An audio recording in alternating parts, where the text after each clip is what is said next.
केंद्रीय कर्मचारी good news DA को नहीं आसिला बड़ खबर। तेबे कौन रही संपूर्ण अपडेट आसतु जाना ता पूर्व भिडटी को लाइक और शेयर करी चैनल टी सब्सक्राइब करने अनुरोध। रक्षाबंधन पूर्व केंद्र सरकारी कर्मचारी एवं पेंशनभोगी मानक भल खबर मिल पारे। सेमाने वर्तमान सप्तम वेतन कमिशन अधीन अति कम रे आउ गोटे डीए किंबा महंगा भत्ता पाई पारंती। सद्यतम मुद्रास्फीति संख्या को देखिले जुलाई 2025 रे केंद्र सरकारी कर्मचारी महंगा भत्ता 3 ରୁ 4% वृद्धि पाइबार संभावना अछि। यह देशर कोटी कोटी केंद्र सरकारी कर्मचारी को आश्वस्ति प्रदान करिबो।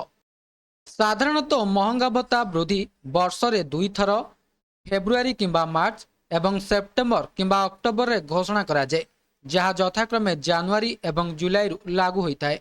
यह कर्मचारी मानकु वर्धित मुद्रास्फीतिर मुकाबिला करिबारे साहाय्य करे। चलित वर्ष मार्च मासरे 2% वृद्धि सहित वर्तमान डीए हार 55% रही। सरकारी कर्मचारी मानकु डीए दिया जाइथाए, जेतेबेले पेंशनभोगी को डीआर दिया जाइथाए।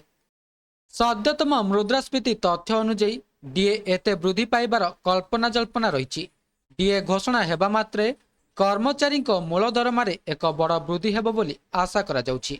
तेबे यह थिला संपूर्ण अपडेट। भिडियोटी भल लागिथिले भिडियोटी को लाइक करंतु, शेयर करंतु एवं चैनल टी को सब्सक्राइब करने को भूलंतु नहीं।